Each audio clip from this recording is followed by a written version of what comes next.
జీవితం అనేది గమ్యం కాదు, గమనం మాత్రమే. ఎన్నిసార్లు ఓడినా గెలవడానికి మరో అవకాశం కూడా ఉంటుంది. ప్రతీకారం కోసం నువ్వు ఏమీ చెయ్యకు, కాలమే సమాధానం చెప్తుంది. వాళ్లకు దేవుడు కొట్టే దెబ్బ చాలా భయంకరంగా ఉంటుంది. చెడు నిన్ను తొందరగా ఆకర్షిస్తుంది, లొంగిపోతే వెంటనే నాశనం చేస్తుంది. కానీ మంచి నీకు నిదానంగా అర్థమైనా నిన్ను గొప్పవాడిని చేస్తుంది తప్పక. ఎవరు ఏ కర్మ చేసుకుంటే వారు ఆ కర్మ ఫలాన్ని అనుభవిస్తారు. ప్రతి భర్త తన భార్యను మరో తల్లి రూపంగా భావిస్తే, ప్రతి భార్య తన భర్తను మొదటి బిడ్డగా పరిగణిస్తుంది. ఇదే మధురమైన బంధం ఇప్పటికీ ఎప్పటికీ మీరు ఉన్నంత వరకు ఉంటుంది. విజయం అనేది ప్రయాణమే తప్ప గమ్యం కాదు. మనం ఇతరులకు ఏమీ ఇవ్వనక్కరలేదు, వాళ్లను బాధ పెట్టకుండా వ్యవహరించడమే మనమిచ్చే నిజమైన బహుమతి. చదువుకున్న భర్త, సంపాదించే భర్త రావడం అదృష్టం కాదు. భర్త భార్య మనసును చదివి అర్థం చేసుకోవడమే నిజమైన అదృష్టం. కష్టాలలో చెయ్యి వదిలిన వానికి, కష్టాలలో చెయ్యి అందించిన వాడికి జీవితంలో ఈ ఇద్దరిని మరవకు. మొదటి వాడికి ఆపద, అవసరం, ఆదరణల విలువ తెలియజేయాలి. రెండవ వాడికి ఆజన్మాంతరం రుణపడి ఉండాలి. నిప్పు, అప్పు, పగ తమంతట తాము తరగవు, పెరుగుతూనే ఉంటాయి. అందుకే నిప్పును ఆర్పాలి, అప్పును తీర్చాలి, పగను సమూలంగా తుంచేయాలి.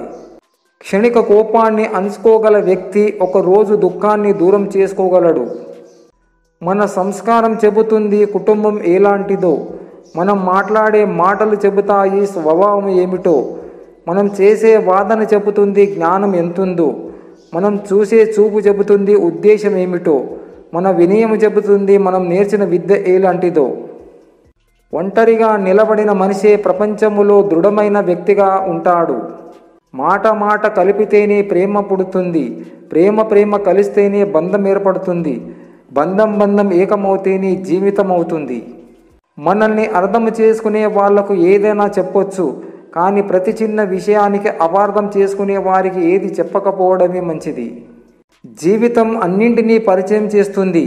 తిని ఖాళీగా కూర్చుని రోజులను, తినడానికి టైం దొరకని రోజులను, నిద్ర పట్టని రాత్రులను, నిద్రలేని రాత్రులను, ఘోరమైన ఓటమిని, ఘనమైన గెలుపుని, ఆకాశానికి ఎత్తే అభిమానాన్ని, పాతాళానికి తొక్కే మోసాన్ని, బాధలో తోడుగా ఉండే బంధాన్ని, బాధించే బంధువులను, వంగి దండాలు పెట్టుకునే అధికారాన్ని, ఎవరి కంటికి కనిపించని దీనవస్థని. జీవితం అన్నింటినీ పరిచయం చేస్తుంది. నీకు నచ్చినా నచ్చకపోయినా వీటి అన్నింటినీ జీవితంలో నువ్వు ఎదుర్కోవలసిందే మిత్రమా. కన్నీళ్లు కార్స్తే కాదు, చెమట చిందిస్తేనే చరిత్రను రాయగలమని గుర్తుంచుకో. నమ్మిన సిద్ధాంతాల కోసం ప్రాణం బలి పెట్టడానికి సిద్ధంగా ఉండే వారికి ఓటమి ఉండదు. మన అనుకున్న వారి దగ్గర మన విలువ తగ్గినప్పుడు మౌనంగా దూరం అవ్వడమే మంచిది. ఎందుకంటే ఏ బంధమైనా మన బంధం అని మాత్రం మనమే అనుకుంటే సరిపోదు. ఎదుటివాళ్ళు కూడా మన బంధం అనుకున్నప్పుడే ఆ బంధంకు బలంగా ఉంటుంది. ఆడది సంతోషంగా బ్రతకడానికి ఆస్తులు, అంతస్తులు అవసరం లేదు. భర్త అనేవాడు పక్కన ఉంటే చాలు. కష్ట సుఖాల్లో కలిసి పాలు పంచుకుంటూ ఎలాంటి కష్టం వచ్చినా నీకు నేనున్నానని భరోసా ఇచ్చే భర్త తన పక్కన ఉంటే ఆడదానికి ఇంకేమీ అక్కరలేదు. జీవితాంతం సంతోషంగా సుఖంగా గడిపేస్తుంది. పిల్లల్ని ఎలా పెంచాలి? 5 సంవత్సరాలు వచ్చే వరకు పిల్లలని రాజకుమారుల్లా అతి గారాభంగా పెంచాలి. ఆపై 15 సంవత్సరాల వరకు సేవకుడిలా ఆజ్ఞాపించి పెంచాలి. 16 సంవత్సరాల తర్వాత మిత్రునిలా భావించి పెంచాలి. అప్పుడే ప్రయోజకులవుతారు. పిల్లల్ని ప్రేమతో చూడటం వేరు, గారాభంగా చూడటం వేరు. ప్రేమతో పెంచితే ప్రయోజకులవుతారు. గారాభంగా పెంచితే మీకు, దేశానికి, కట్టుకున్న దానికి సమస్య అవుతారు. చిన్నతనములో మన తల్లిదండ్రుల నుంచి మనం ఏం కోల్పోయామో, ఏ విషయాల ద్వారా జీవితంలో ఈ స్థితికి వచ్చామో గమనించి అవే తప్పులు మళ్ళీ చేసి ఆపై చింతించకండి. పిల్లలు పెరిగి పెద్దయి ప్రయోజకులా మారి మనల్ని ఉద్ధరించే స్థితిలో ఉండాలి.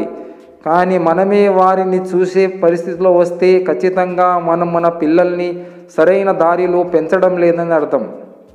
ఆ కాలంలో ఎవ్వరి దగ్గర గడియారం లేదు, కానీ అందరి దగ్గర సమయం ఉండేది. ఈ కాలంలో అందరి దగ్గర గడియారం ఉంది, కానీ ఎవ్వరి దగ్గర సమయం లేదు.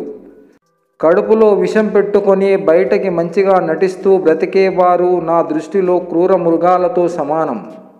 అహంకారం ప్రతి ఒక్కరి నుంచి దూరం చేస్తుంది, ఆఖరికి భగవంతుడి నుంచి కూడా దూరం చేస్తుంది. అబద్ధాలను బ్రతికించాలంటే డబ్బు ఖర్చు పెట్టాలి, నిజాన్ని బ్రతికించాలంటే నయా పైసా ఖర్చు ఉండదు. అందుకే నిజాలు జ్ఞాపకాలైతే అబద్ధాలు అనుమానాలవుతాయి. ప్రపంచంలో ఎన్ని ఆటలు ఉన్నా మనుషులు అవతల వాళ్ళ ఫీలింగ్స్తో ఆడుకోవడానికి ఇష్టపడతారు. ఏది తప్పు ఏది ఒప్పు అన్నది మన అంతరాత్మ చెబుతూనే ఉంటుంది. తెలియదు అనడం ఆత్మవంచనే అవుతుంది. జీవితంలో ఎవరి మీద అంత నమ్మకం పెట్టుకోవద్దు. ఎందుకంటే ఎప్పుడు మాట్లాడతారో తెలియదు, ఎప్పుడు దూరం పెడతారో తెలియదు, ఎప్పుడు వదిలేస్తారో కూడా తెలియదు. మనం సంతోషంతో చప్పట్లు కొడితే 2 చేతులు 10 వేలు కలుస్తాయి. బాధలో కన్నీరు పెడితే మాత్రం 1 వేలు మాత్రమే కన్నీరు తుడుస్తుంది. లోకం తీరు కూడా అంతే. సంతోష సమయంలో అందరూ నీ వాళ్ళే అంటూ నీ వెంట ఉంటారు. కష్ట సమయంలో నిజమైన వాళ్ళు మాత్రమే నీ వెంట ఉంటారు. నిజం అనే వెలుగు ముందు నింద అనే చీకటి ఎక్కువ కాలం నిలబడదు. అందుకే ఎవరో ఏదో అన్నారని బాధపడకూడదు. కాలమే వారికి తగిన రీతిలో బుద్ధి చెబుతుంది. మోసానికి నమ్మక ద్రోహానికి చాలా తేడా ఉంది. మోసం అందరూ చేస్తారు, కానీ నమ్మక ద్రోహం మనం నమ్మిన వాళ్ళు మాత్రమే చేస్తారు. చెయ్యి కొట్టే దెబ్బ చెంపని మాత్రమే తాకుతుంది, కానీ మాట కొట్టే దెబ్బ మనసుకి తాకుతుంది. జీవితంలో తెలుసుకోవలసిన ముఖ్యమైన విషయం ఏమిటంటే, నీకు సమయం వచ్చేంత వరకు ఇతరులు కలిగించే నొప్పిని భరించవలసే ఉంటుంది. తోడు దొరకడం కాదు, బాధ్యత కలిగిన తోడు దొరకడమే అదృష్టం. నీటిలో విసిరిన రాయి హృదయంలో గుచ్చుకున్న మాట మాయమైపోవు. రాయి కరిగిపోదు, మాట మారిపోదు. ప్రపంచంలో ఈ 5 బెస్ట్ డాక్టర్లు: 1 సూర్యుడు, 2 విశ్రాంతి, 3 వ్యాయామం, 4 ఆత్మవిశ్వాసం, 5 స్నేహితులు. 1 స్నేహితుడు ఒక మెడిసిన్, స్నేహితుల బృందం ఒక మెడికల్ షాప్. వీళ్ళను ఎప్పుడూ కాపాడుకోవాలి. అప్పుడు అన్ని వయసుల్లో ఆరోగ్యంగా ఉంటాం. చెకుముకి రాయిలో నిప్పు దాగి ఉన్నట్లే ప్రతి సవాలులోనూ విజయం దాగి ఉంది. కఠిన శ్రమ అనే రాపిడి దాన్ని వెలుగులోకి తెస్తుంది. ఎదురు చూసే హృదయాన్ని వదులుకోకు, నీ బాధను భరించే స్నేహాన్ని వదులుకోకు. నిన్ను నమ్మిన నమ్మకానికి ఎప్పటికీ దూరం కాకు. ఎవరు ఎంత హేళన చేసినా నీవు తొందరపడకు. హేళన చేసిన వారితోనే సలాం కొట్టించే సత్తా ఒక కాలానికే ఉంది. జీవించడం అన్నది ముఖ్యము కాదు, ఈ కొద్ది జీవితంలో మనం ఏం చేశామన్నది ముఖ్యం. ఎన్ని సంవత్సరాలు జీవించారని కాదు, మీ జీవితానికి ఎంత ప్రాణం పోశారన్నదే ముఖ్యం. మనం మాట్లాడే ప్రతి పలుకు ప్రేమతో ఉండాలి. బాధ పెట్టినా మంచిదే, కానీ అబద్ధం చెప్పి మోసం చేయడం మంచిది కాదు. ప్రస్తుత మన జీవన విధానం: చదువు ఎక్కువ, జ్ఞానం తక్కువ. పెద్ద ఇల్లు, చిన్న కుటుంబం. జీతం ఎక్కువ, మనశ్శాంతి తక్కువ. అత్యుత్తమ వైద్య విద్య, కానీ అనారోగ్యం. చంద్రుడిని తాకిన పక్కింటోడి ఎవడో తెలియదు. తెలివి ఎక్కువ, మమకారం తక్కువ. మత్తు మందు ఎక్కువ, మంచినీళ్ళు తక్కువ. మనుషులు ఎక్కువ, మానవత్వం తక్కువ. ఖరీదైన వాచి, కానీ సమయం లేదు. అన్ని రోజులు మనకు అనుకూలంగా ఉండవు. మనది కాని రోజు మౌనంగా ఉండాలి. మనదైన రోజు అన్నింటికీ సమాధానం తప్పక దొరుకుతుంది. ఒక మనిషి తనను తాను గొప్పవాడిని అనుకోవడం ఎంత తప్పో, తాను తక్కువవాడిని అనుకోవడం కూడా అంతే తప్పు. మొదటిది గర్వానికి, రెండవది పిరికితనానికి దారి తీస్తాయి.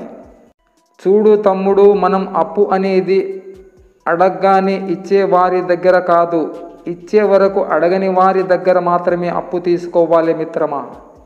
ప్రతీకారం కోసం నువ్వు ఏమీ చెయ్యకు, కాలమే సమాధానం చెప్తుంది. దేవుడు కొట్టే దెబ్బ చాలా భయంకరంగా ఉంటుంది. ఆ దెబ్బకు వాడు జన్మలో మర్చిపోడు. మనకు ఎవరైనా బాధ కలిగిస్తే పోనీలే, వాళ్ళ పాపంలో వాళ్ళే పోతారు అనుకోవడమే మనం చేసే పొరపాటు.